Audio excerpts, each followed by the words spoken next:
Baked Bros presents the Know Your Dose podcast. Join hosts Thomas Rimbach, Nadeem Alhassan, and Derek Espinosa as they turn the soil on the cannabis industry. With over 20 years of combined industry experience, these three experts will deliver your dose of cannabis, psychedelics, and personal development. Follow on their journey as they aim to destigmatize cannabis, combat the abuse of pharmaceuticals, and implement their altruistic approach into the budding cannabis industry.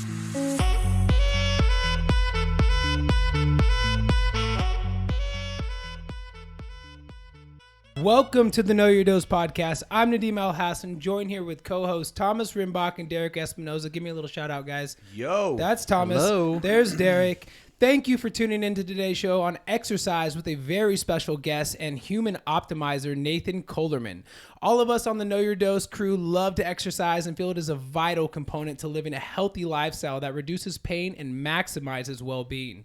Pain is something Nathan has been familiar with from a young age, both mentally and physically. Having battled many challenges in life and ultimately being medically disabled from the military, Nathan made it his life goal to not only transform his mind and body, but to help others do the same. He is the founder and owner of New Intention, where he seeks to empower others to live a healthy lifestyle. Nathan's vision of New Intention is to redefine human optimization through the mind, body, and soul. He is an exercise expert that specializes in movement assessment, mobility, and movement flow. He is certified by the National Academy of Sports Medicine as both a personal trainer and corrective exercise specialist. Nathan also studied and was certified by the Rehabilitation Prague School as a Dynamic Neuromuscular Stabilization exercise trainer. This is just the beginning of a long list of certifications and life experiences Nathan has that makes him an expert in health and wellness for people looking to transform their lives. So the first thing I want to get right into, man, because we've got a pretty interesting audience. Imagine you're doing what you love and someone came up to you and asked, what is it that you do? What would you say to them? Well, first, thank you so much for the great intro. So happy to be here. But when I am in my work, and if somebody were to come up and say, what do you do? I'm going to find what doesn't work good. I'm going to make it work good. That is the easiest way to say. And I'm going to look at how your body works. I'm going to look at how you carry yourself on every single day and what you want to do in everyday life. And what we're going to do is we're going to find everything that you may not have the capacity to do. We're going to optimize it, and we're going to allow you to do anything you can and want to do for the rest of your life. I love that, man. That's what I'm talking about. How many of us have, well, not how many of us. Thomas, you've got to work with Nathan a little bit. I've got to work with Nathan a little bit. Derek, you haven't. I have not. Man. Just witness from afar. You know, I was introduced to you from our buddy Brad.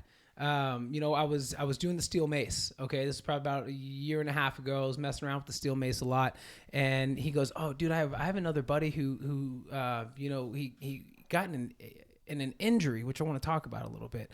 And I didn't know what it was about, but he showed me your Facebook, and I was like, oh, hell yeah, another macer, you know? But you weren't using it for flow purposes. You were using it for, I mean, really, I don't even know how to explain it. I mean, the way you were using it, though, it wasn't like Leo uses it, you know? It was more of like functional patterns and like the way you swing it and like utilizing the momentum of the swings and everything. And then, you know, one thing led to another. That's the great thing about social medias is I think one of us reached out to each other and was like, dude, let's link up. I think I came down to Glory Gains and, you know, we got a little mace session in. And I remember you had commented in one of my videos because I was actually using the mace, and this is when I was actually looking into like functional pattern work, and I was actually looking at the energy dynamics of movement, but being able to apply principles of how we generate force, how we store energy, and then how we translate that into different directions.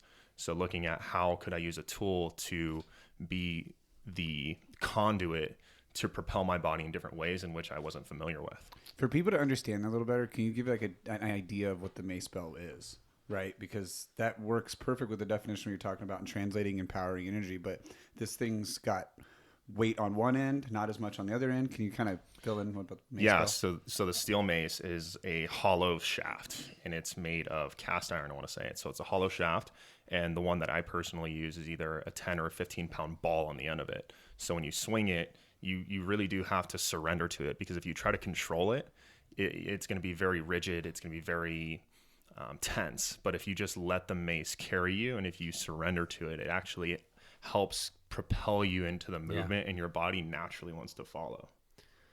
So we're talking about maces, we're talking about all these things, and I don't know if our audience even really understands what we're talking about. So can you kind of give us a background of like how you got into this type of exercise? Because we're talking about corrective exercises, you know, your bio speaks for itself. But I think somebody on the outside, they might not know what that is and why you got into that. Yeah, and I first found the mace because I suffered from a very traumatic hand injury.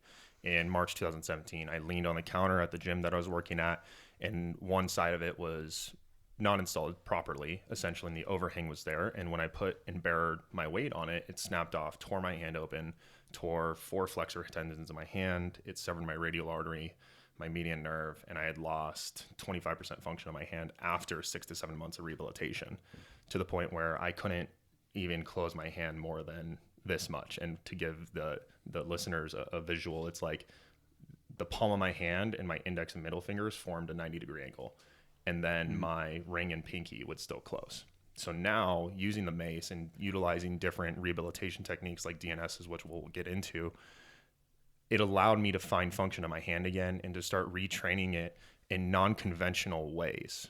Like normal physical therapy, they want to needle it, they want to give you a ball, they want to give you those little rubber band finger spreader things, and they want me to do like some banded stuff. But in reality, that didn't get me to where I wanted to be.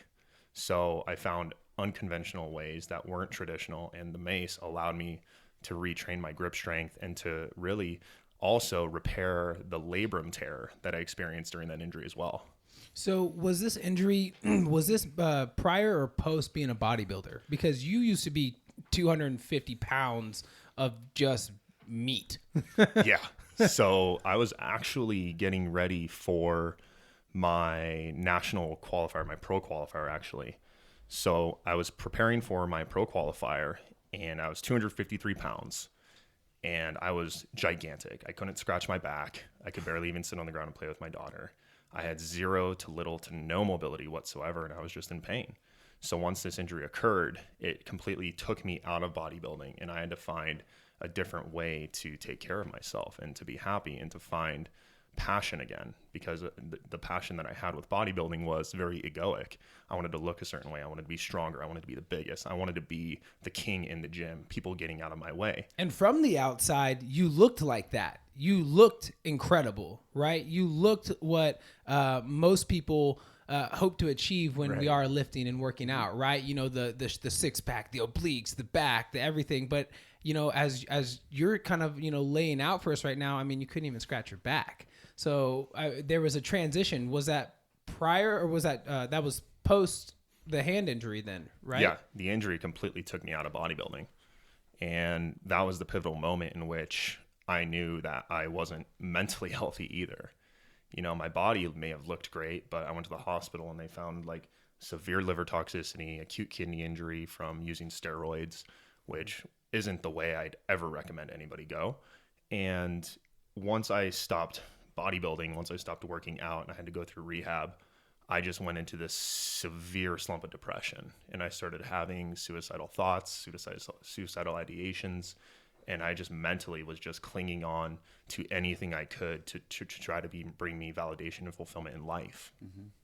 You know, it's really interesting to me that life, everyone's, you know, the term psychedelic comes from mind manifesting, and we typically think about it in association to drugs, but something like this where an injury happens and your whole perception of who you are shifts, your mind manifests itself, and you realize like, oh my gosh, I'm not this image who I thought I was. Now it's time, which comes with, you know, depression, suicidal ideation, because your ego is like, I don't know who we are. We got to reconstruct. And it sounds like you reconstructed through these, well, frankly, diving into corrective exercise. And basically you helped yourself, and now you're helping other people. What was the first, was the mace the first thing that you gravitated to, or was there something else? Actually, no. The mace was a byproduct. The first thing I actually gravitated to was DNS. Was Dynamic Neuromuscular Stabilization. Yeah, and essentially, that, man? Yeah, I'm about to break that down because that is really like French for somebody who speaks Mandarin. But essentially, it is a rehabilitation technique that was developed out of Prague. and they were using this for more clinical orthopedic rehabilitation. And it's a combination of different types of medical strategies, including neurology, pediatrics, chiropractics, orthopedics, with a foundation of developmental kinesiology, which is basically how we learned to move and develop as children. So going into this, it enhanced my assessment process. It showed me a lot of the things that we neglect during training. The first thing that we actually addressed in DNS is breathing patterns and how much that influences our posture, our structural ability to move, and how it actually impacts the neurological way our body moves. And because I had severed a nerve in my hand, I gravitated to it because I wanted to retrain the nerves in my hand, because I knew it wasn't the muscle or the bone or the tendons restricting my hand. It was my brain. It was the brain's ability to communicate to my hand. And what I learned in DNS was actually how to properly hand load and how to actually receive information from the ground to then learn how to restabilize my body and how to bear my body weight again. And that's actually where I found a lot of the healing in my hand. And that is where I found animal flow and steel mace training and kettlebell training. And that's when I started really diving into a lot of those, because we were using a lot of kettlebells on the DNS exercise side of things. So it's a lot of connection with your mind. And I can I've experienced that with you, because when I first went out, when we started together, you did a video watching how I walked, internal rotation, external rotation, all those things. And then you just threw all that up on the board like a genius. I had no idea what was going on with all these acronyms on the board. And then you tell me to get in on my back and to put my feet up in the air and my hands up in the air like a child. And I'm like, whoa, where does this come from? Why am I doing this? And then you're like, okay, resist this side. And you'd touch some of my hands, and I'd resist this side, and then do the other side. So then you'd touch my left leg and tell me to do the opposite. And then I'm like, I can't even think this through, because my brain has never actually experienced me having to go through that process to resist on my right hand, but then maybe push against with my left foot. And so that was my first time I ever really noticed, whoa, there's real connection to the brain on this. And then like you're saying, you reference it to your hand, like the loading portion of it, it's incredible.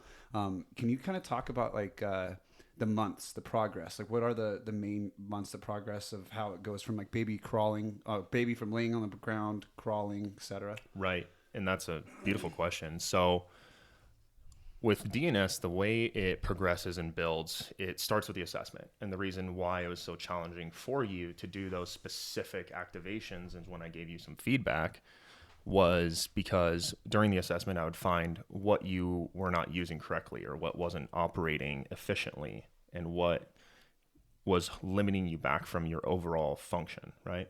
So by using that, I could use a position, and this is where the developmental portion comes in, and that's why I started you on your back, because that's where we start in our first position, our 8-week-old position, where we're on our back. We can only really dump our knees, and we can turn left and right with our neck. So being able to lay on our back in the most stable position possible, and then retraining how to breathe. We're not focusing. That's so tough. Yeah. So we're not focusing on breathing right when we're standing. So you take away so much of the brain's capacity to focus on breathing while standing, and you make it easier. So essentially it's bringing things back to the basic to retrain the brain from an easier and more stable perspective. So once you're there, you can go into 3 months, which is where we can lift your legs, and then your hands can go. And then we have 4 months, 5 months, the feet slowly come up more and more and more, to 6 months where we can grab our feet. That's where happy baby comes from in yoga. Okay. And that's just how we learn to develop. And then we can also roll over, which is like a 4.5 months. We learn to roll. At 5 months, we get on our side and we can start rolling back and forth. And then from our 7 months, we learn to start bracing and using our shoulders to stabilize. 8 months, we start posting up on the hand. 9 months, we work our way up and up and up to the point where now we can be into a tripod. And then from the tripod, we can then go into a high kneeling, and we start to reach and grasp for the countertop. And we start using our limbs to then start basically helping us propel upward. We're always trying to upright. The goal of the child is to start from the ground and work its way to standing, to then move and follow and be more efficient in, traveling with their mother or going to get something easier.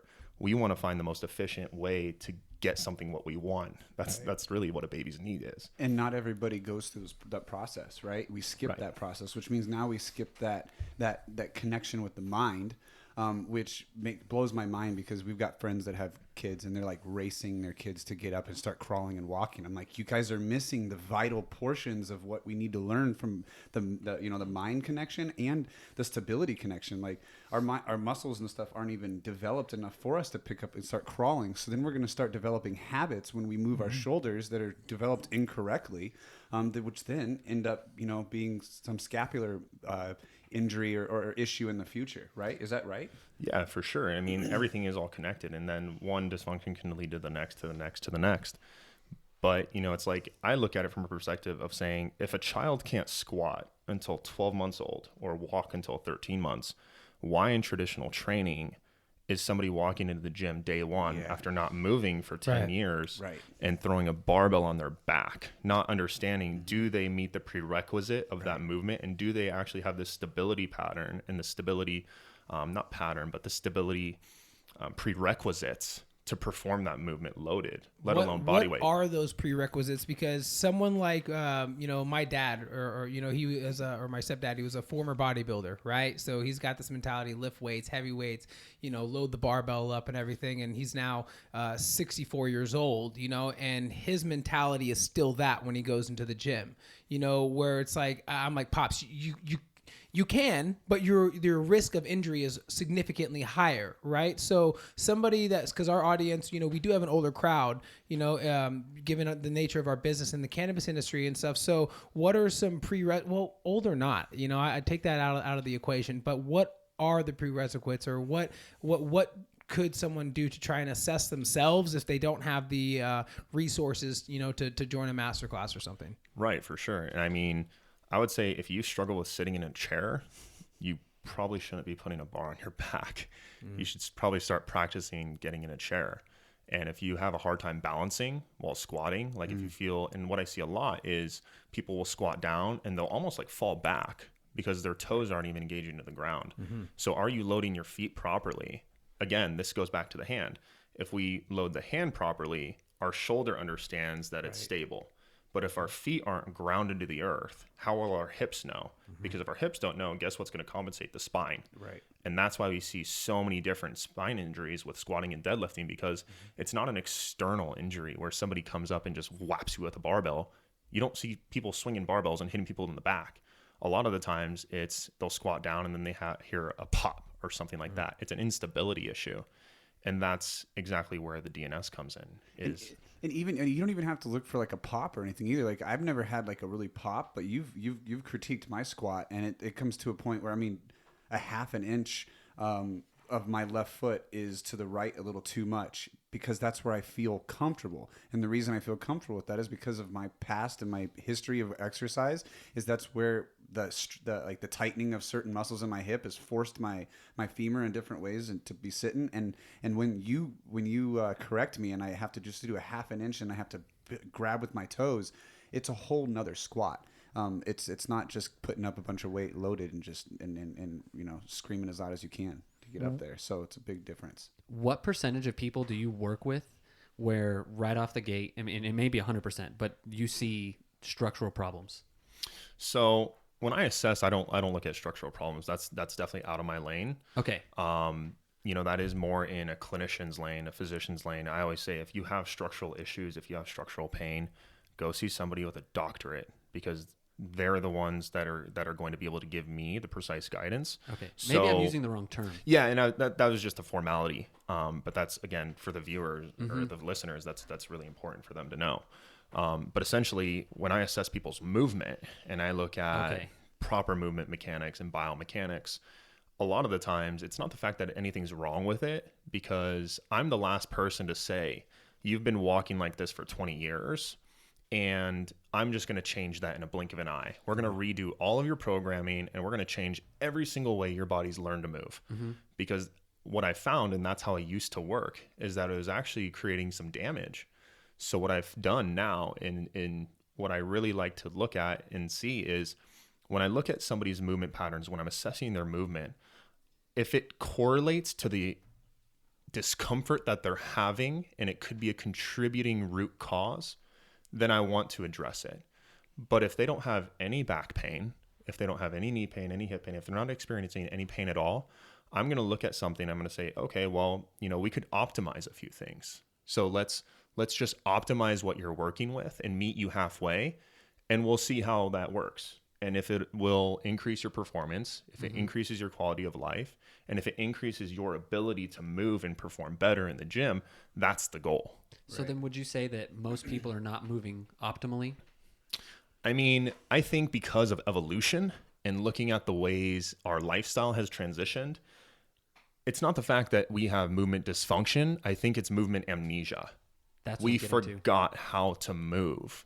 And that's where I bring in the developmental aspect and saying, this is how you learn to move in your most primitive stages of life. So if we can optimize these positions and give you exercises that will challenge your body in different ways, you'll then develop a better internal dialogue with your body, and you'll develop a better relationship with how you approach your movement and your training in your life. Okay. And that's not to say that you don't squat, because I mean, you've told me you still squat heavy. You're not in heavy. I mean, I squat 300 pounds still. Right. But how does that feel when you squat now, knowing that you've gone through this developmental, through the development? How does that feel when you were bodybuilding squatting? Like, how do your hips feel? How does that work? So when I was bodybuilding, and this is what you hear a lot of the time, or what I've heard a lot of the time, at least from my experience, when somebody comes and tells me, every time I squat, I just feel it in my back. That doesn't make sense. That means something's wrong, because a squat is a lower body and, in my opinion, a full body movement.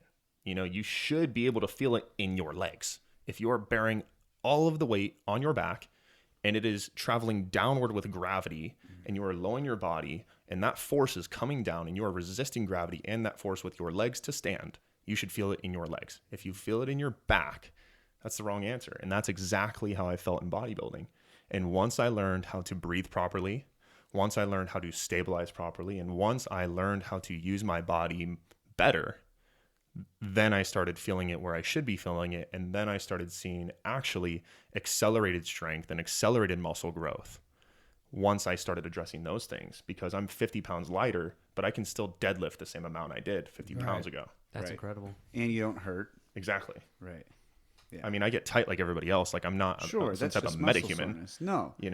And No, I can relate to you on that. I'm not a metahuman either. Yeah. I can relate. When we do squats, man, I don't hurt. I feel good when I walk out of that gym, and that's the difference between what it is. And when you're explaining, like, if you're feeling it in your back, that's because the energy is stopping on the spine. It's not even able to go through the floor up through your head or out your head. As we like to look as a straight line. It's because it's stopping somewhere. When it's stopping somewhere, that's 315 pounds on your lower vertebrae. And that's like one or two of them. And you think about that and the size of them, it's like, no, we probably shouldn't be putting 300 pounds on two vertebrae, right? Yeah. I mean, I don't know the exact numbers, but I mean, if you were to Google how much force does it take to herniate a disc in the spine, How much? it's probably substantially less than 315. Yeah. There is something else that was really important, is breathing. And I know I'm kind of talking a lot on this one because I've really came in key with it, but that breathing belt that you've had.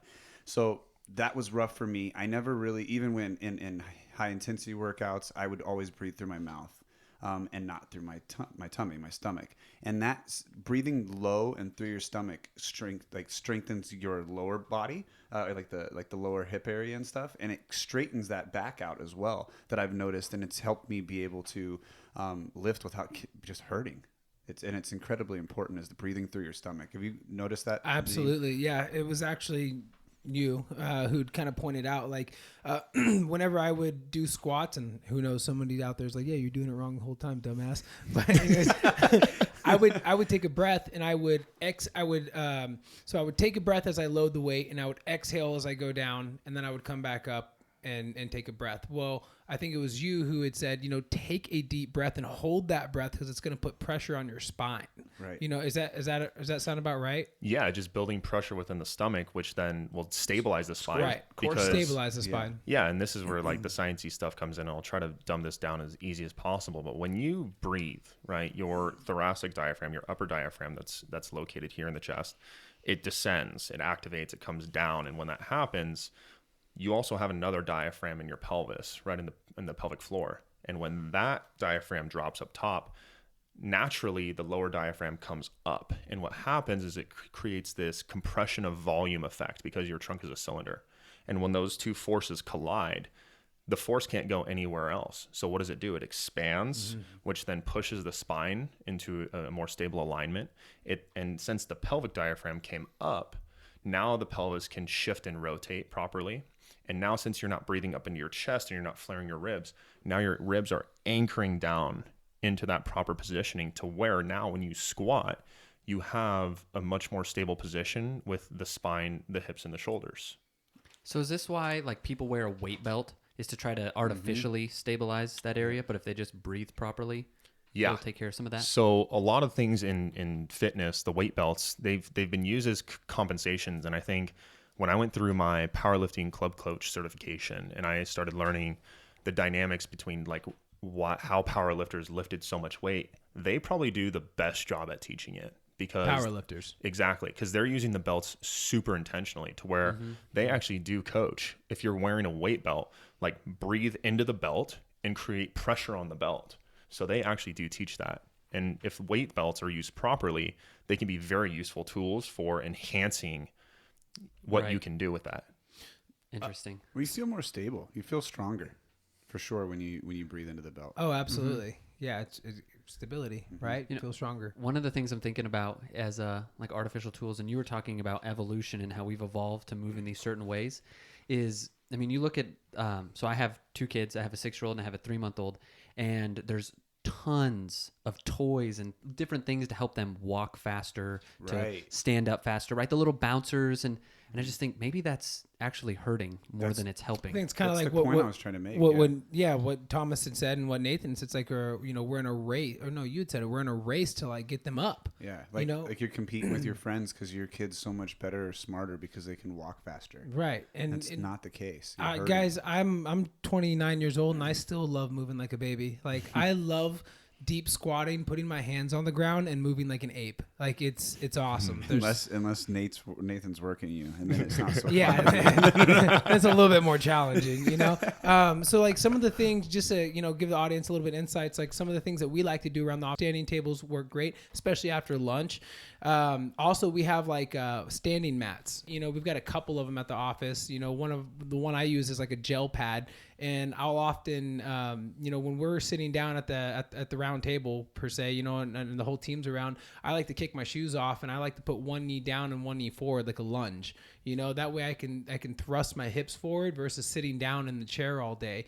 So there are little things that you can do while at the office that can help just kind of correct movements or correct posture, more so not movement, but correct posture, right? Retracting your shoulders, being conscious of it. Leave sticky notes on there that remind you not to, we're constantly typing on the computer, bringing our shoulders forward. Let's bring that back a little bit. So there are little things like that. Do you have any suggestions, Nathan, that people can do at the office or in the car? Because I know even when I'm driving, there's like opportunity to grab the steering wheel, retract my shoulders, bring my my hips forward a little bit, or there's just, when can we do this? Dude, right? I've moved my entire, so doing that with the shoulders retracted at driving, I've brought my seat all the way up to where you're supposed to be. Most people like lean back, right, and they'll reach the steering wheel and they'll drive for 4 hours, and you're just not reaching.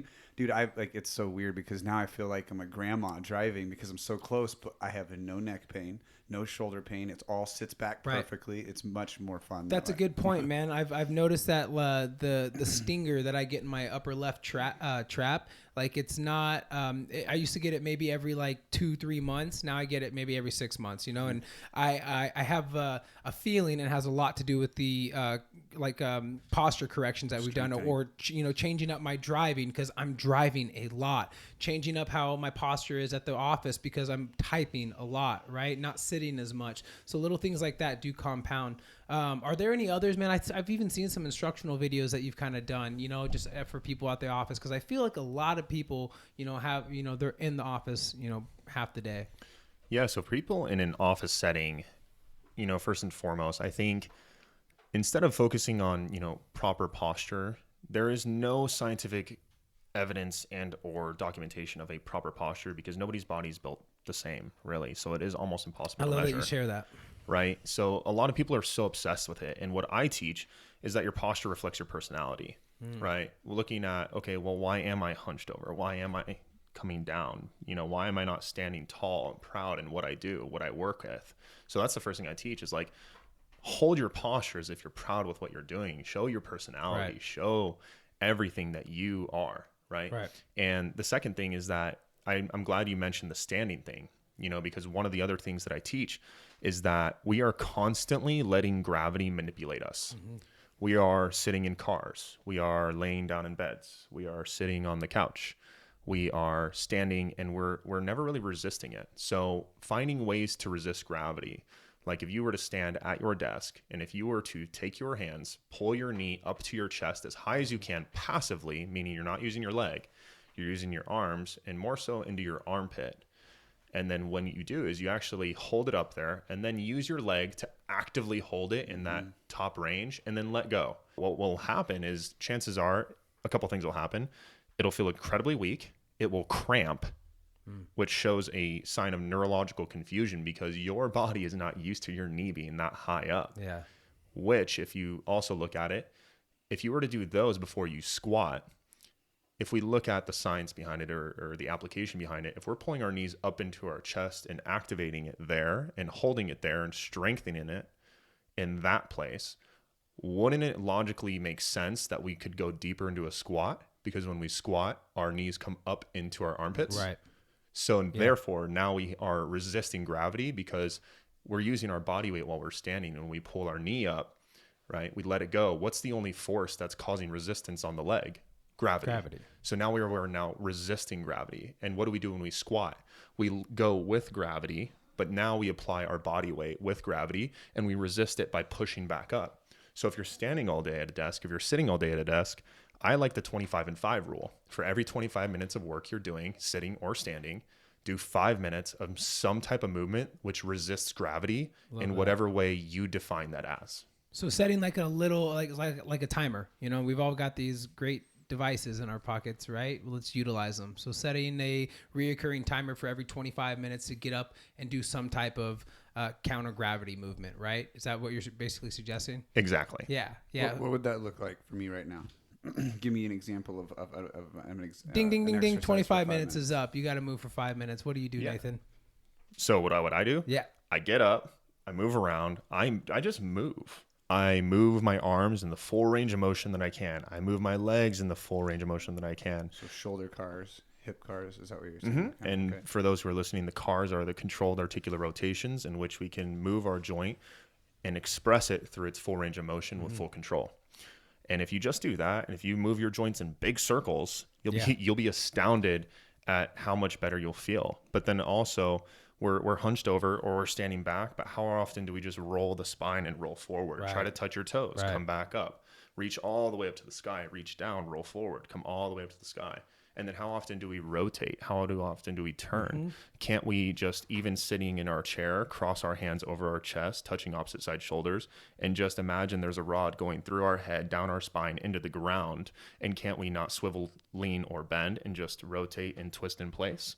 Right. And that way, now we're moving our body in different ways, unfamiliar ways, in which now we are just moving. So any movement is better than no movement at all. Right. And get an accountability buddy too. If you're at work, find a friend at work that's into it or that's wanting to make the leap with you. Some examples that we have at Bake Bros is we've got kettlebells, we've got rubber bands, we've got push-up contraptions. We've got a punching bag. We've got a pull-up bar. Jesus, guys, we've got everything you need to, to move a little bit inside that office. And it doesn't have to be that extreme, guys. You can get a pair of $20 bands from, Walmart, and I know you can wrap them right around the leg of your desk, and you can get some movement or some resistance movement in there too. It doesn't take much, and that's something I'm a big advocate about helping people understand is that it does not take much just to move. Right? If you're every 25 minutes you're moving, you're looking at probably an hour worth of moving, throughout the day. And that's great. That's great. It really is. You shouldn't beat yourself up. You shouldn't beat yourself up over it. It's good. Yeah, I'm glad that you said that about the hour, because the daily recommended requirement by all these different health organizations is 30 minutes a day. Now, if you have a really hard time getting to the gym, wouldn't it make sense that if you add 5 minutes after every 25 minutes and you have about an hour a day, you don't even need to go to the gym. Right. You're still taking care of yourself, and you're probably going to feel a lot better through the day as well. You're getting that minimum effective dose at least, you know? That's a great point. So what really led up to bringing you on the podcast is a few episodes back, we had talked about pain, right? And so that's one of the biggest qualifying conditions in the cannabis space is pain. So because some of the audience out there, I want them to be able to connect with what we're talking about. What are some of the what are some of the mistakes that you see people implementing in their exercise routine? Yeah.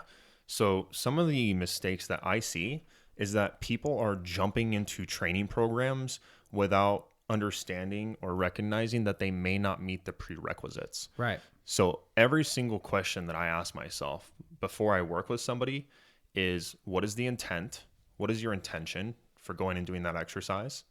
And who is it designed for? If you are just now walking into the gym after a year or two, and this is where I even enforce through social media, not enforce, but encourage people on Instagram. Like, if you are looking at what I'm doing, an animal flow, right? Right. Let's say I'm doing a super complex flow. Right. Do you think that somebody who hasn't been active for a year should go in and try to do what I do when I've been doing it for almost 2 years every day? Looks like a torn shoulder. Exactly. So a lot of the common mistakes that I see are people looking up cool stuff on Instagram and saying, oh, I want to go try that. Because chances are, if you're scrolling through your feed on Instagram or Facebook or whatever you use, and you say, oh, that looks really freaking cool and I want to do it. Right. Chances are you shouldn't do it yet, unless you understand that you can do it confidently and safely. Right. That's the biggest mistake I see. Agreed. Go ahead. So if somebody, if somebody has not exercised in years, and this is many people in America, this is a lot of the patients that we see, because they're pain, they feel like they can't do anything. Where do they start? Do they start with just walking? Do they start with, you know what I mean? Yeah. I mean, I think for people who are financially able to, this isn't me just saying this because this is what I do. I strongly encourage people to seek professional help. If you're not a plumber, don't try to fix your sink. Amen to that. Right? Yeah. That's the first thing. But if you don't have the financial capabilities, there are so many resources. And you have an unlimited database called Google University where you can look up very simple things to do at home. Now, I would also double check where that information is coming from for sure. Right. But even just getting up and moving around, walking around, and doing simple movements and things that will enhance your daily life and tasks and activities and movements that you do on a daily basis is where I'd recommend. Okay. Awesome. You made a good point, man, about social media, and it's easy to fall into the trap, right? You've got a pretty fairly large audience, and so I think you can help coach. I think you do a great job at portraying exercise and a healthy lifestyle without one of these sponsored ads. It's like, hey, check out my masterclass. If you want to be fit and you want a 6-pack like this, you got to get off your ass and you got to be disciplined and you got to do this and this and that and that. And it's like, and then, they buy the $300 program, then they open it up and then they get maybe not even a quarter through the first module. And then they're just like, yeah, this isn't for me. So to your point, I think it's, for the audience, like do diligence on what it is on your intention, right? Set new intentions. That's where it came from. Set new intentions for your exercise or for your lifestyle that you're trying to achieve. So if it's losing weight, right? Don't go buy the $300 program that talks about like shredding fat and all this stuff, because the likelihood is you're just going to fail or you're not going to want to keep up with it, right?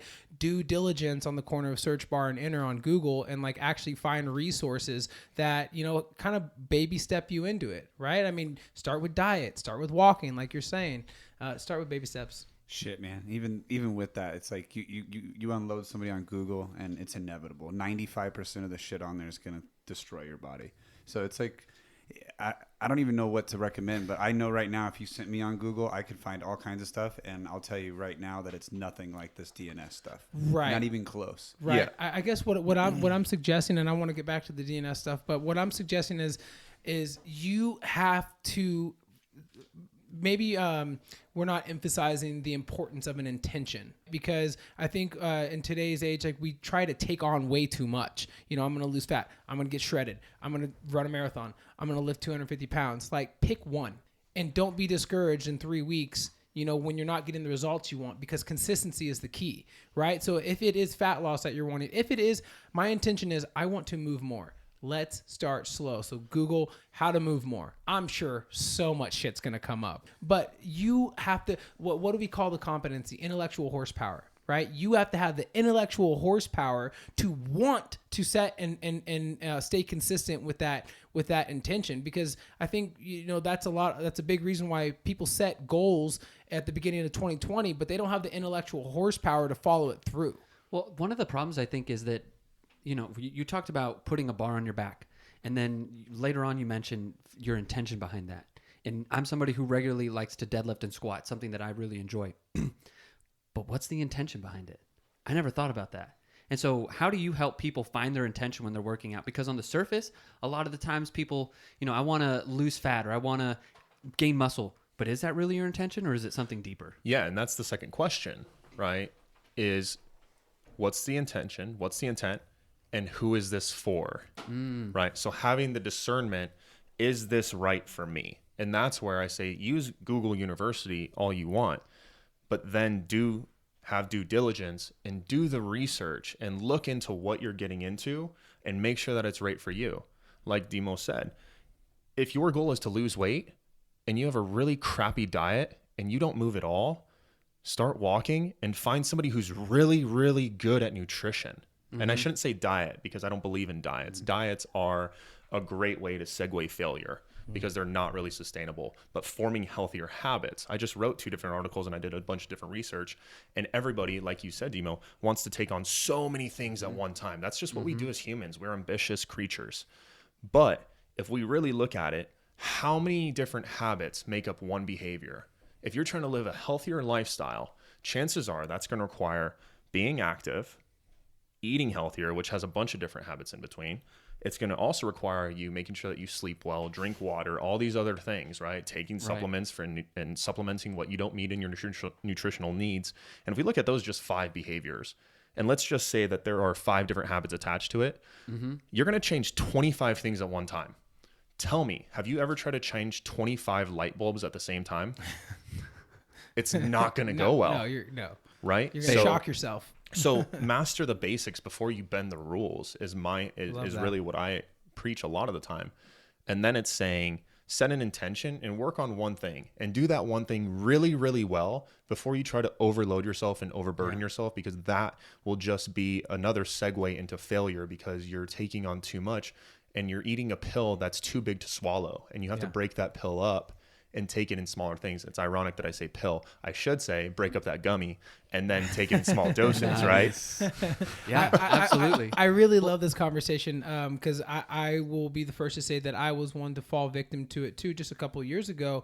The big transition started when when I picked up the mace. That's when the real transition started for me. I would say, you know, because I got into the kettlebells, I got into the functional training, but it was like I was too focused on wanting to find the shortcut, like the shortcut to the the 6-pack, or the shortcut to swinging the kettlebell over my head or swinging the mace. And it was just way too much. So, you know, back to intentions, back to what was it that you had said, you know, before you bend the rules, you need to master the basics. I really love that. And I think I'm going to adopt that. That goes back to just a little tangent. Friedrich Nietzsche's idea of the Superman.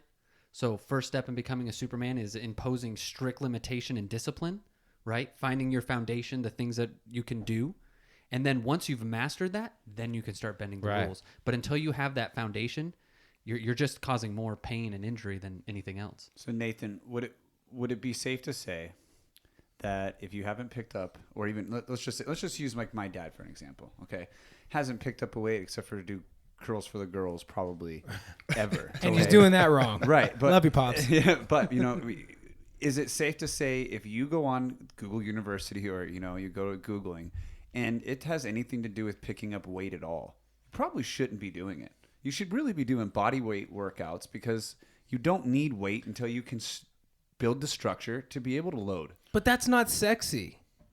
Until you see someone like Nathan do an animal flow, and you're like, "Oh shit, that's pretty sexy." Right, right. But then you try it, and then you realize you can't look that sexy unless you go through all the hard shit, which is the scaps drawn back, strong, and things like that. The cues, coaches' cues, right? And it's not easy. No, it's not easy to look sexy. No, even with no load. Yeah, and I mean, in regards to your dad, this is where I love implementing animal flow into traditional training. So if I have clients who are so used to lifting weights, the first thing I do, if I find out they're lifting weights like a lot, I'm going to say, okay, well, today we're going to do something different. I'm going to get you on the ground and you're going to do body weight for an hour.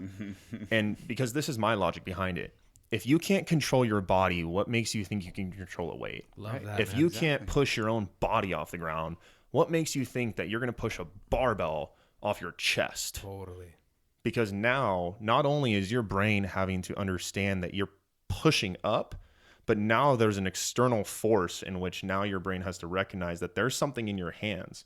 And now how much bandwidth does that take up in the brain? Right? Yep. I love that. It's connecting the mind and body, because for so long in exercise, that connection just was not there. It was just like, train your body. Put as with much as no weight recognition. up as you can. On the mind. Right. And I'm really super glad you said that, because everybody talks about this quote unquote mind to body connection, but a lot of people don't really know how to create that. Right. So what I teach somebody, use your body to get into your mind. Right. Can you explain that a little Flip bit? the script a little bit. Right.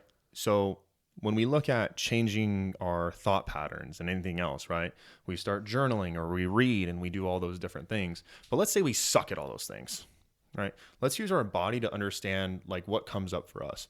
And can we use our body and put it in difficult positions for our brain to start relearning how to have that again, how to actually start handling our own body weight again. Yeah. Right. So it's not about, because everybody's like, oh, mind to body connection, I'm going to create a contraction with my bicep without doing a curl. Cool. But let's say you're on the ground and let's say, okay, now push off, and they can't do it. Or, I tell somebody to do a bird dog and they lift one arm, one leg, and they fall over. Mm-hmm. Right. But it's like, where do you go from there? You're trying to create this brain to body connection, but you don't have the prerequisites. Mm-hmm. So use your body to learn where your issues and where your limitations are, enhance your and meet your prerequisites, and then start retraining how you approach it. So that's why I think yoga is such a good. Go ahead. I have to jump in on this question. So when you're working with people, have you read The Body Keeps the Score? No, not yet. Okay. So it's a great book. Talks about PTSD, trauma, and how it's stored in the body. So whenever you're working with people and you're going over these different movements and trying to have them work on this mind-body connection, or I should say body-mind connection, does emotional things ever come up for people? Ooh. Yeah. I mean, I haven't had a lot of clients who like emotionally broke down during exercise or training sessions, because I do personal training and then I also do the assessment and the optimization portion. And I have seen emotions coming out during that rehabilitation process, because there's a saying in like the manual therapy world that our emotional tissues reside in our tissues. And this is a lot of the stuff that Dr. Joe Dispenza talks about on how if we can change and restructure our thoughts, it will influence our emotions, and then we can heal our bodies. Right. But what if we were to flip the script? Couldn't we use our bodies to influence our emotions, which influence our mindset? And wouldn't that make us more confident if we knew how to use our body better, which then moved our emotions through our body and got those emotions, those stored up tissues or those stored up issues out of our tissues? And that's actually a concept and a project I'm currently working on. I just got back from Salt Lake City, and this is actually a more psycho-spiritual approach to movement and how we can influence our emotions and how we can actually start changing our thoughts when we may not understand that we have access to it. Right. Because everybody hears about Dr. Joe Dispenza and they're like, oh, change your thoughts, change your thoughts, change your thoughts.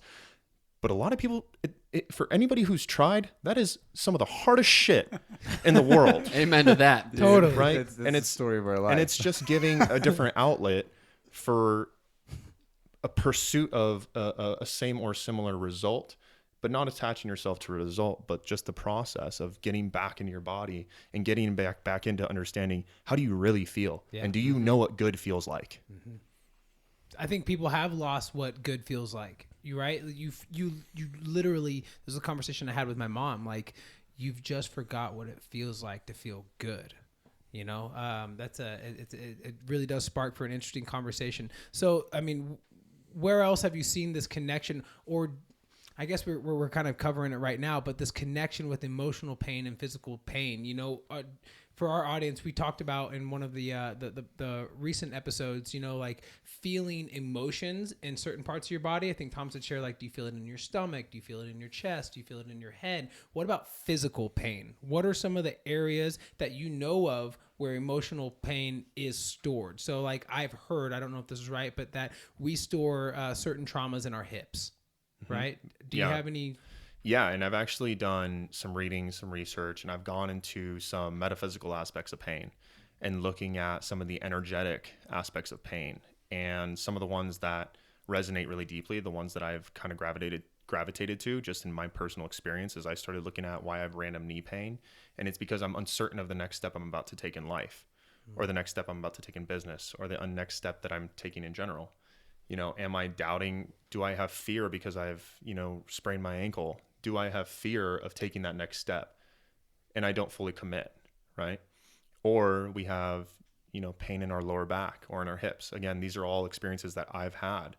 Anytime that I ever had a dispute in an intimate relationship, my lower back would be on fire. Right. It would suck.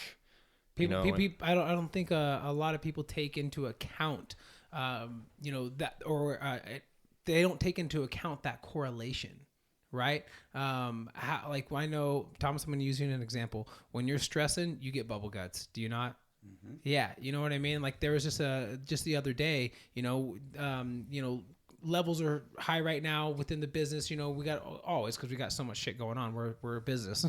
But, you know, I said maybe it's the amount of stress that you have on right now that's just upsetting your stomach. And you're like, oh, maybe it is.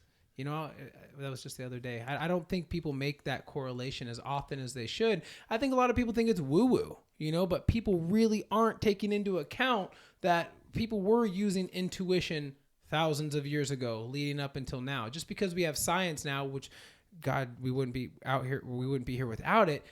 Just because there isn't a physical metric to measure doesn't mean you shouldn't take account for the feeling that's occurring. Does that make sense? Yeah, 100%. And I mean, even with people who come in say, well, I have this really bad shoulder pain, but I've never really had an injury. I don't know what's going on. And I'll look at their movement, but I mean, I'll also go pry a little bit and I'll say, well, do you have any extraordinary burdens on your back right now? Do you have a lot of responsibility? How are your finances? And that may seem very invasive. Doctors don't ask you this. You know what I'm saying? Doctors do not ask this. But at the same time, I'm going to take it into consideration, because I would be doing them a disservice if I said, okay, well, I'm going to work with you for 12 weeks at $100 an hour for 2 times a week. That's a lot of money. Or I can tell you to just reevaluate your finances and maybe look at things in your life.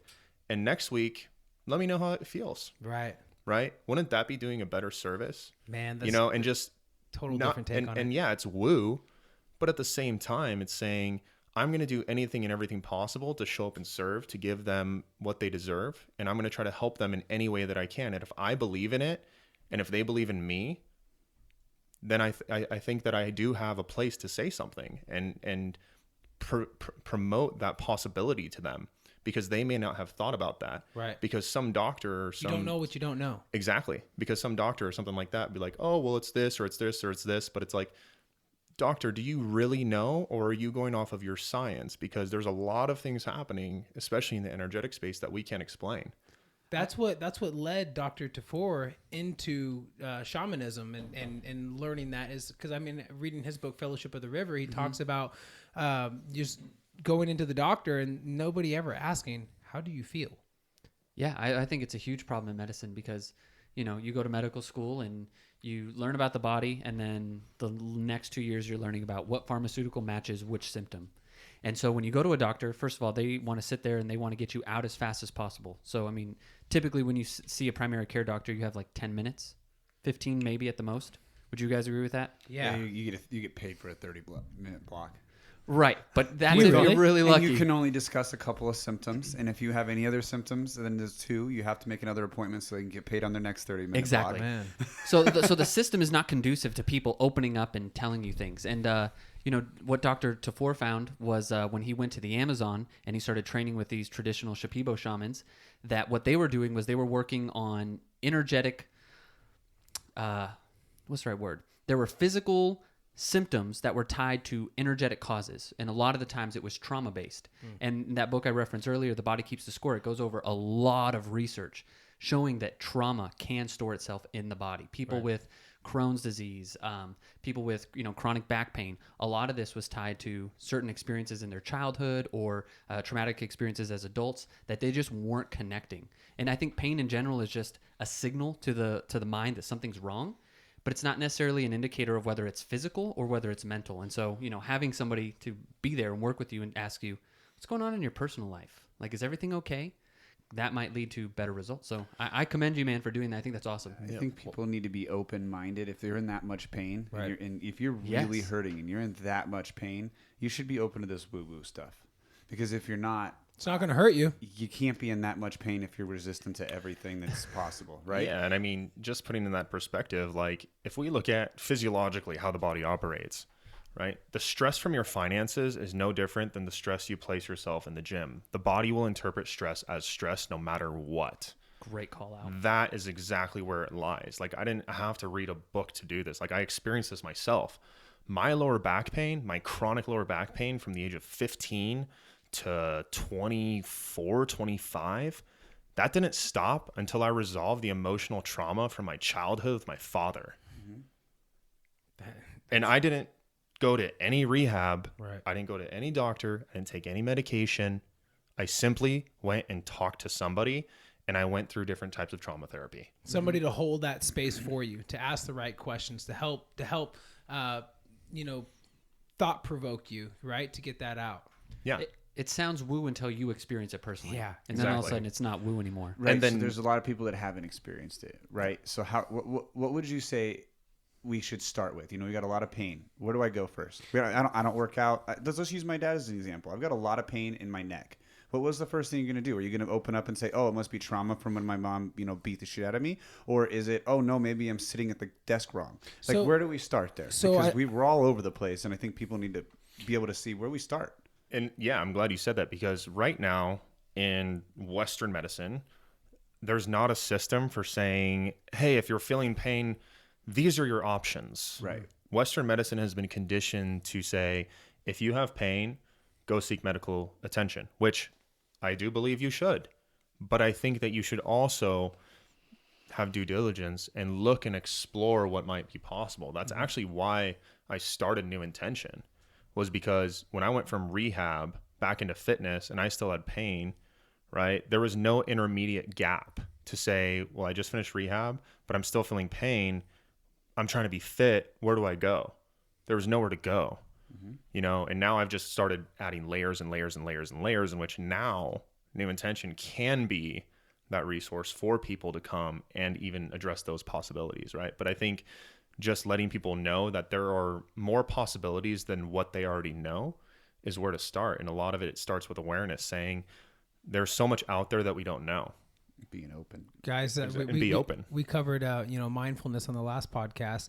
You know, I think that's a good practice to start with. You know, meditation and mindful meditations, and it kind of helps. You know, I know when I sit in a meditation position and I'm focusing on the breath, usually I get distracted from my breath because of a pain, whether it's in my back or in my leg or in my hip, right? And then that thought provokes me to wonder why. Like, I'm curious about that pain. Well, what is it throughout the day that I'm doing? Oh, you know, I was working out like a jackass yesterday, or something along the lines of that. But those are simple practices that can be put into place. One of the things to piggyback off mindfulness, and I think it relates to what you were saying, Thomas, is ask yourself the question and listen to what your mind, your spirit, whatever you want to call it, responds. You know, if you're looking at all these modalities and you've explored some of them, just ask yourself, which one resonates with me? And start there. Because your body and your mind, I believe, if you're really open to it, will tell you where to go. And that's a better starting place. Like, no doctor's going to be able to tell you that. Only you know your body. Only you know your mind. And that's where your soul comes in. So a lot of what people don't know about me is I'm also an energy and spiritual healing practitioner, a gateway healing practitioner.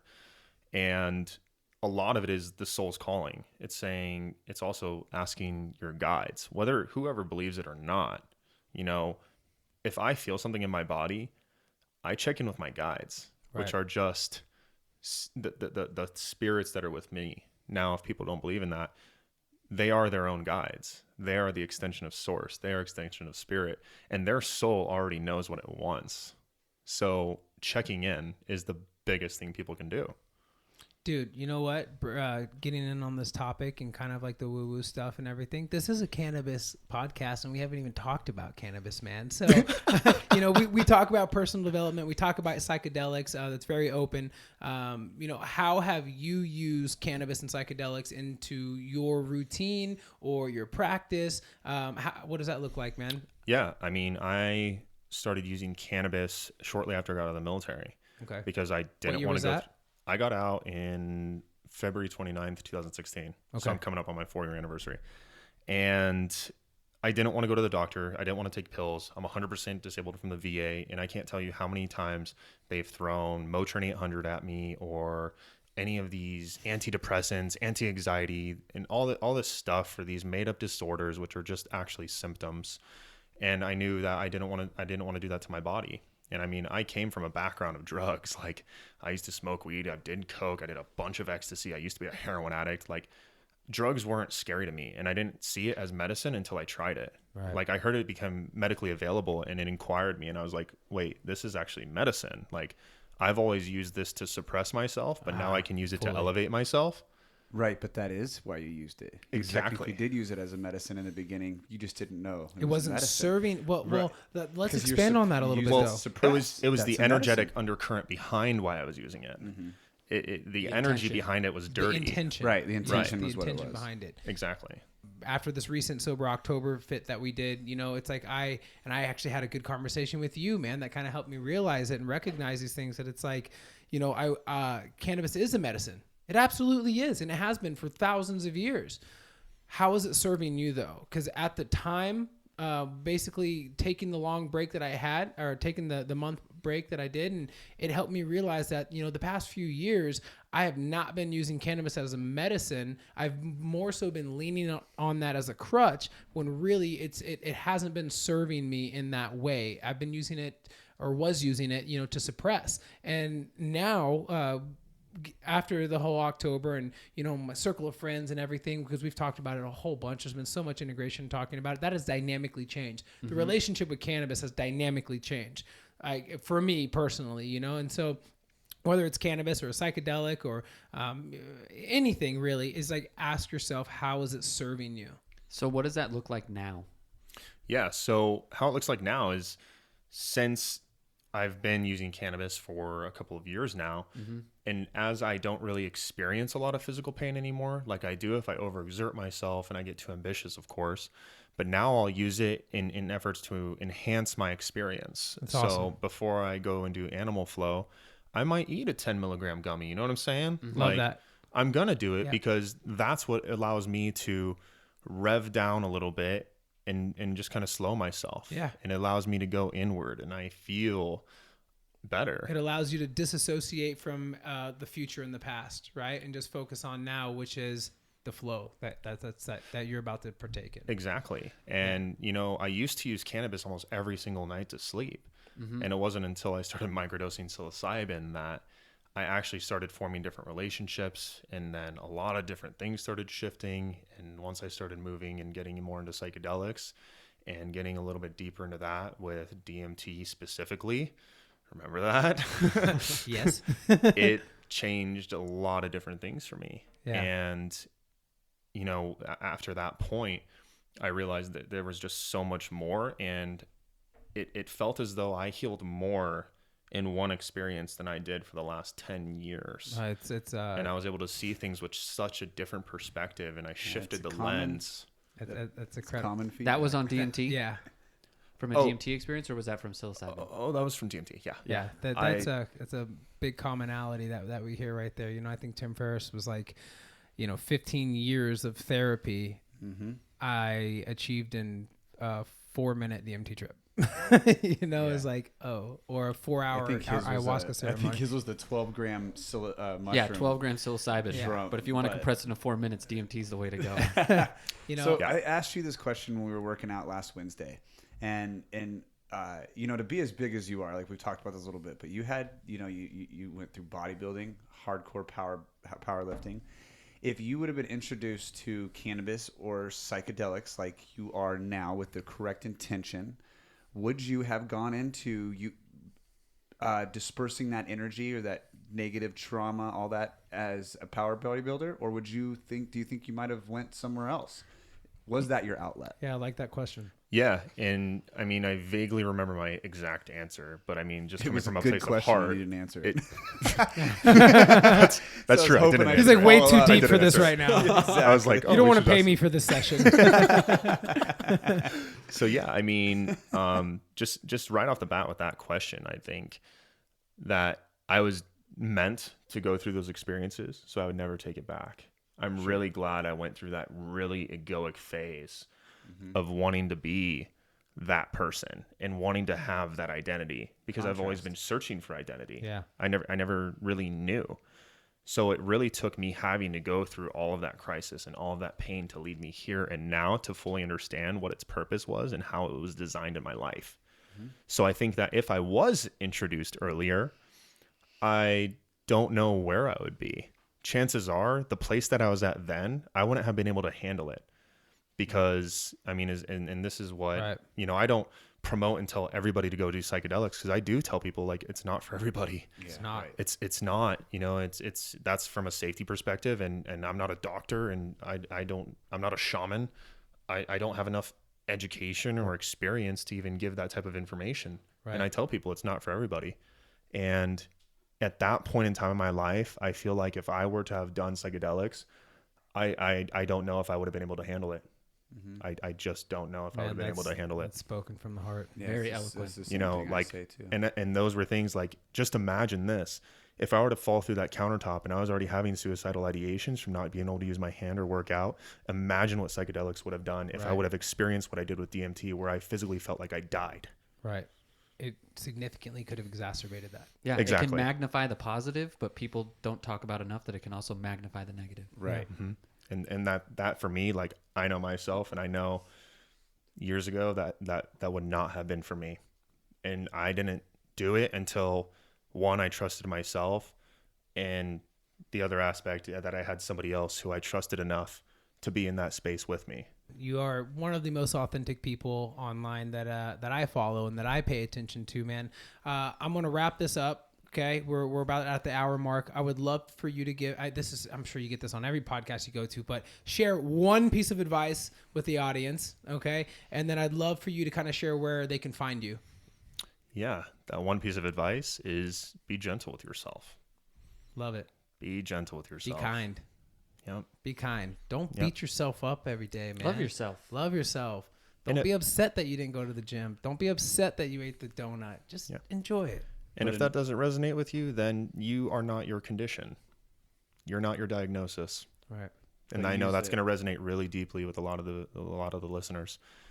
Be gentle, but use that to motivate yourself. Just don't beat yourself up at the end Right. for not doing it. Yeah. Right. Because there's a very large positive to that drive that we all have, that we talk shit to ourselves when we don't, fulfill our goal. But there's also something that's really good about that motivation that we need to hold on to. You helped me realize that, Thomas, is the transferring of energy. That's what we're kind of talking about.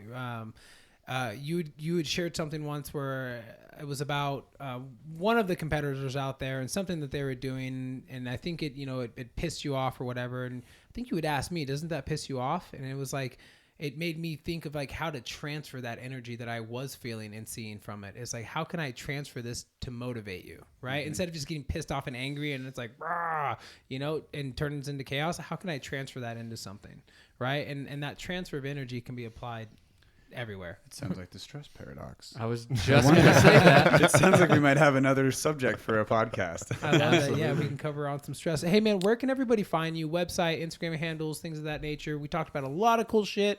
Where can we reach you? Cool. Yeah. So my website is www.neuintention.com.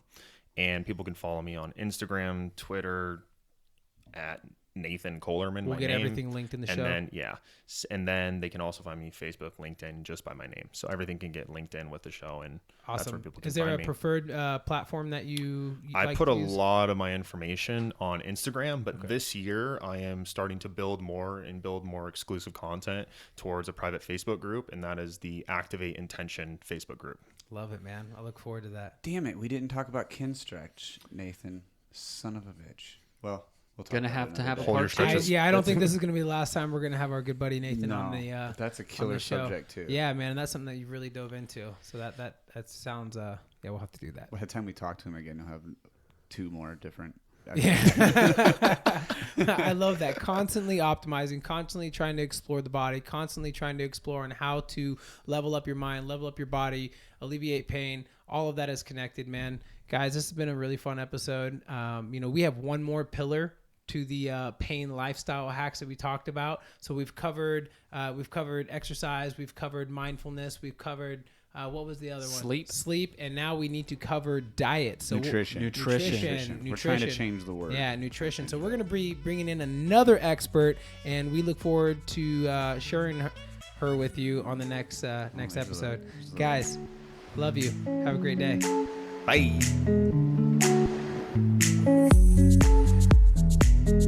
Hey everybody, quick disclaimer. The Know Your Dose podcast is for entertainment and informational purposes only. Let's be real, none of us are doctors. Our content is not intended to be a substitute for professional medical or public health advice. Please be smart and always seek the advice of your physician or other qualified healthcare professional with any questions you may have regarding a medical condition. Seriously, never disregard professional medical advice or delay in seeking it because of something you heard on this podcast. That would just be insane.